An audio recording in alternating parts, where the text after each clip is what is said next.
अनैतिक संबंधातून जन्मल्या किंवा वंशाचा दिवा हवा अशा हट्टापायी अनेक पालक हे आपल्या जन्मदात्याच्या पोटच्या गोळ्या रस्त्याच्या कडेला टाकून देतात. अशा घटना आपण अनेक वेळा ऐकल्या असतील किंवा वाचल्या असतील, पण कालांतराने आपण आपल्या कामाच्या ओघामध्ये ह्या सर्व घटना विसरून जातो. पण तुम्ही कधी विचार केलाय का हो, हे जी बाळं असतात त्यांचा सांभाळ कोण करतं, त्यांचं संगोपन पालन पोषण कशा पद्धतीने होतं? तर हेच आज आपण जाणून घेणार आहोत. छत्रपती संभाजीनगर शहरातील सहकार ही एक संस्था आहे. ही अशा रस्त्याच्या कडेला टाकलेल्या बाळांचा सांभाळ करते.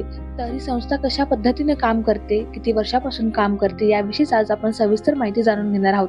तर त्यासाठी हा व्हिडिओ तुम्ही शेवटपर्यंत नक्की बघा. मुळात जेव्हा मराठवाड्यात अशा प्रकारची एकही संस्था नव्हती, त्यावेळी सगळ्या इथल्या दत्तक इच्छुक पालकांना सुद्धा आणि नैसर्गिक जे आईवडील आहेत ते संकटात सापडलेले आहेत आणि स्वतःच्या मुलांचा सांभाळ करू शकत नाही, अशांना सगळ्यांना मुंबई पुण्याकडे धाव घ्यावी लागत होती. आणि त्यावेळी आम्ही काही समाजातला एक आपण देणं लागतो हा समूह, हा गट आम्ही एकत्र आलो आणि 1994 पासून मराठवाड्यात एक शासनमान्य संस्था म्हणून आम्ही काम करतो आहोत.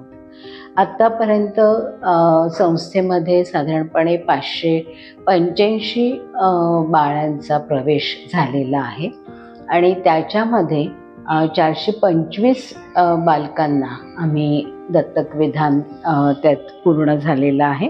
त्याच्यात मुलं 186 आहेत आणि मुली ह्या साधारण 235 आहेत. आणि आम्हाला खूप याच्यात चांगले अनुभव आलेले आहेत. मुलं वेगवेगळ्या प्रकारची आली आमच्याकडे आणि आमचं जे लायसन्स आहे ते 20 मुलांचं लायसन्स आहे. सरकारची आम्हाला 10 मुलांची ग्रँट मिळते. बाकी सगळं साकार स्वतःच्या डोनेशन्सवर आणि ह्याच्यावर त्याचं काम करतं आणि हा हळूहळू वाढत, अजूनही आमची स्वतःची संस्थेची जागा नाही आहे. अजूनही आम्ही किरायाच्या जागेमध्येच काम करतोय. गेल्या 30 वर्षापासून आमच्याकडे 585 पेक्षा जास्त बाळं आलेली आहेत आणि त्यातली जास्त जवळपास आमचा स्ट्राईक म्हणजे ॲडॉप्शनचा रेट जवळपास 80% जास्त आहे. जास्तीत जास्त मुलं आमची दत्तकासाठीच गेलेली आहेत आणि जी दत्तक जात नाहीत ती दुसऱ्या संस्थेत ट्रान्सफर होतात किंवा पालक त्यांना काही पालक परत घेऊन जातात, अशा प्रकारचे असते. आमच्याकडे 3 प्रकारांनी बाळ येतात. रेलिंक्विश म्हणजे आई वडिलांनी सोडलेलं, आई किंवा वडिलांनी सोडलेलं बाळ असतं.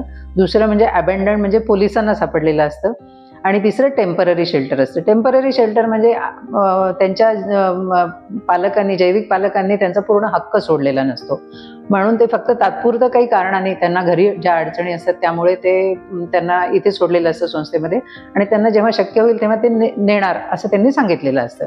टेम्पररी शेल्टरची जी बाळं असतात ती आम्ही दत्तक देऊ शकत नाही आणि बाकी अबॅन्डन आणि रेलिंक्विश असतात त्यांना, रेलिंक्विश बाळांना म्हणजे पालकांनी जी सोडलेली बाळं असतात त्यांना 2 महिने संस्थेला कंपल्सरी सांभाळावे लागतं. कारण 2 महिन्यात जर त्यांचा विचार बदलला तर त्यांना ते परत मूल घेऊन जाऊ शकतात आणि त्यांनी नाही नेलं तर CWC जी चाइल्ड वेलफेअर कमिटी असते सरकारची, त्यांच्या आदेशानुसार, त्यांच्या आदेशानेच बाळं आमच्याकडे येतात आणि त्यांच्या आदेशानेच ती फ्री फॉर अडॉप्शन होतात आणि फ्री फॉर अडॉप्शन झाली की आम्ही त्यांच्यासाठी दत्तकाचं काम करतो त्यांच्यासाठी. आणि दत्तकाचं त्याची पण एक खूप मोठी प्रोसिजर असते. आणि अबॅन्डन जी बाळं असतात ती अबॅन्डन म्हणजे पोलिसांना सापडलेली, ज्यांचं म्हणजे आपल्याला माहिती नाही ती कुणाची बाळं आहेत काय नाही, जशी पोलिसांना सापडलेली असतात तसं आम्ही आमच्या संस्थेमध्ये इथे एक बाहेर पाळणा ठेवलेला आहे. त्या पाळण्यामध्ये बाळ तुम्ही टाकून जाऊ शकता. ज्यांना स्वतःची ओळख दाखवायची नाही आहे ती अशी जे पालक असतात ते तिथे, कारण त्यांना ते नको वाटतं, त्यांना भीती वाटते की आम्हाला कोणी ओळखलं तर काय वगैरे वगैरे म्हणून, तर जे पाळण्यात बाळ टाकून बेल वाजून जा असं आम्ही तिथे हे केलेलं आहे. आणि तिथेही आमच्याकडे 7-8 बाळं पाळण्यामध्ये आलेली आहेत आणि त्यांचं पण आम्ही नंतर दत्तकाद्वारे पुनर्वसन केलेलं आहे. साधारणपणे कल असतो त्यांचा की 0 ते 6 वर्ष वयोच्या आतलीच बाळं ही घ्यावी म्हणून, आणि त्यातल्या त्यात जितकं छोटं बाळ असेल तितकं ते पालकांना हवं असतं. अशी जी काही विशेष बाळं आहेत ती विशेष बाळं ही साधारणपणे 12 आमची आत्तापर्यंत गेलेली आहे दत्तकासाठी. पण ही अजूनही भारतात त्याला तेवढं स्वीकृती नाही. ही देशाबाहेर त्यांचं दत्तक विधान पूर्ण झालेलं आहे.